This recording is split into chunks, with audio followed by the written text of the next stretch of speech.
Perjalanan janin di dalam rahim sudah dijelaskan dalam Al-Quran sejak 1400 tahun lalu. Bayangkan, suasana Jazirah Arab lebih dari 1400 tahun yang lalu. Belum ada mikroskop, belum ada USG, belum ada ilmu kedokteran modern.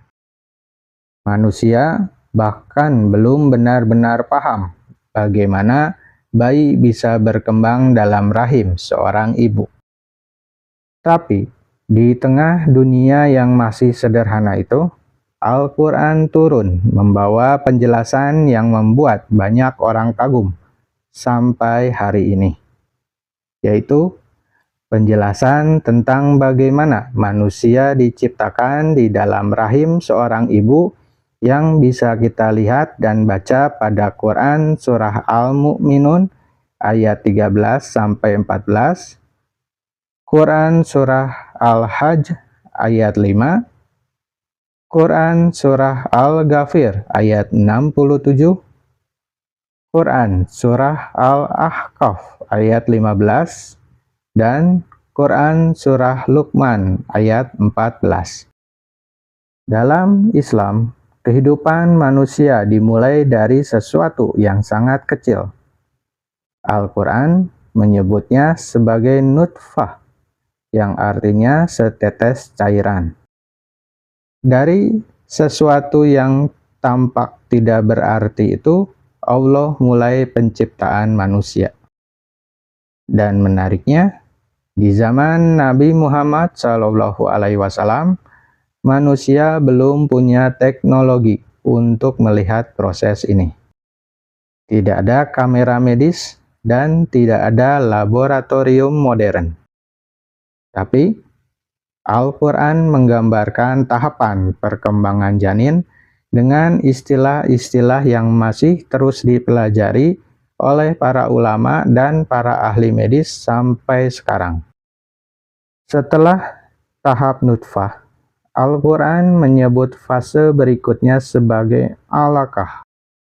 Kata ini sering diterjemahkan sebagai sesuatu yang melekat atau seperti lintah kecil.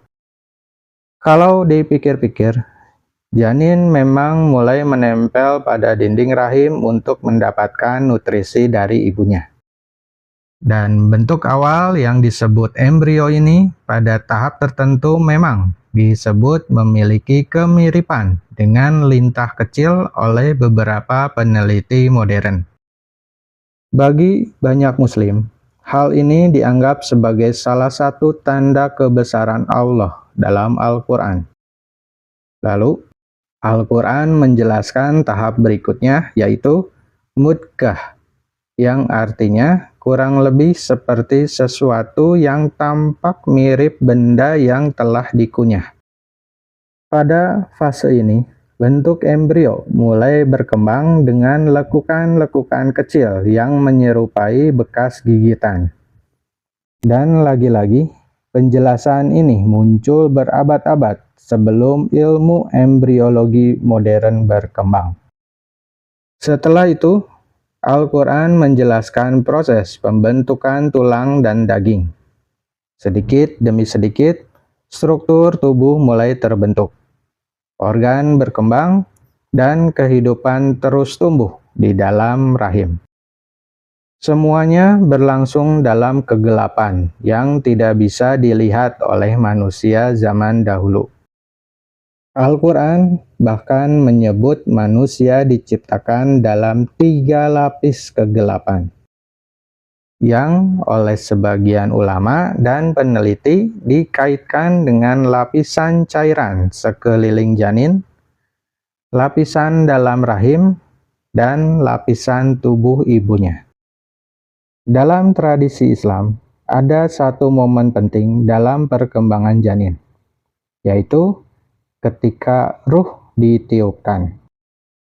Beberapa hadis menjelaskan bahwa pada fase tertentu, malaikat diperintahkan meniupkan ruh dan mencatat rizkinya, ajalnya, amalnya, dan nasib hidupnya nanti.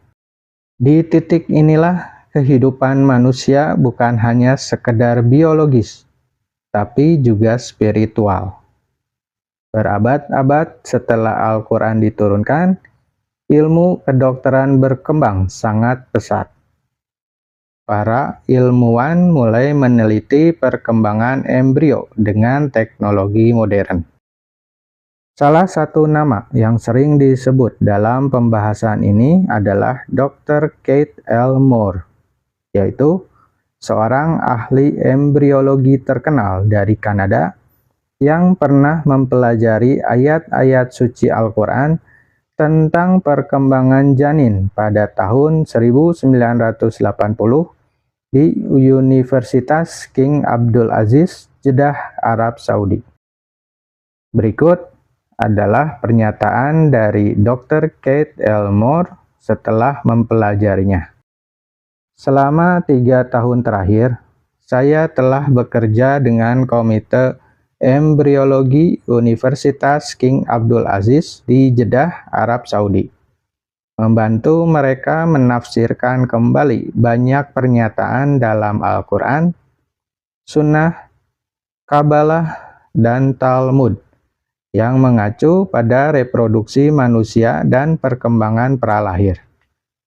Awalnya, saya terheran-heran dengan keakuratan pernyataan-pernyataan yang tercatat pada abad ke-7 Masehi sebelum ilmu embriologi berdiri.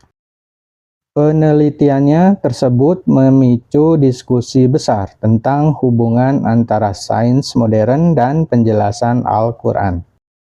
Sebagian ilmuwan terkemuka melihatnya sebagai bukti keajaiban ilmiah Al-Quran. Sementara, sebagian lainnya menganggap penafsiran itu bersifat konyol, terkesan cocokologi, dan menghabiskan informasi ilmiah aktual demi mendukung tahayul yang tidak berguna. Tapi, satu hal yang tidak bisa dibantah bahwa ayat-ayat tentang perkembangan manusia dalam Al-Quran sudah ada sebelum ilmu kedokteran berkembang, dan masih terus menjadi bahan pembahasan sampai hari ini. Dalam Islam, kehamilan bukan hanya soal pertumbuhan tubuh, tapi ini adalah amanah besar, karena di dalam rahim seorang ibu sedang tumbuh seorang manusia baru. Seorang anak yang nantinya akan punya kehidupan, pilihan, amal, dan perjalanan menuju akhirat. Karena itu, Islam sangat memuliakan seorang ibu. Bahkan, perjuangan seorang ibu saat mengandung disebut sebagai salah satu pengorbanan terbesar dalam kehidupan manusia. Bayangkan, selama berbulan-bulan seorang bayi hidup dalam dunia kecil yang gelap dan sempit. Dan suatu hari ia lahir ke dunia yang jauh lebih luas.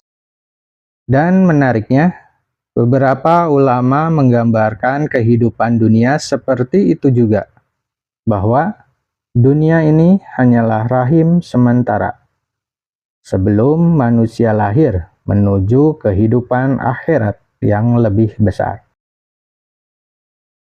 Jadi, kalau kita lihat proses kehamilan, itu bukan cuma proses medis semata, bukan juga hanya pertumbuhan sel, tapi perjalanan luar biasa yang sudah disebut Al-Quran sejak lebih dari 1400 tahun yang lalu. Dari setetes cairan hingga menjadi manusia sempurna.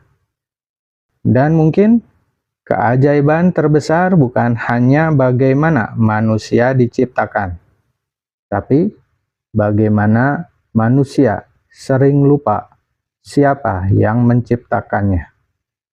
Wallahu a'lam bishawab. Barakallahu fiik.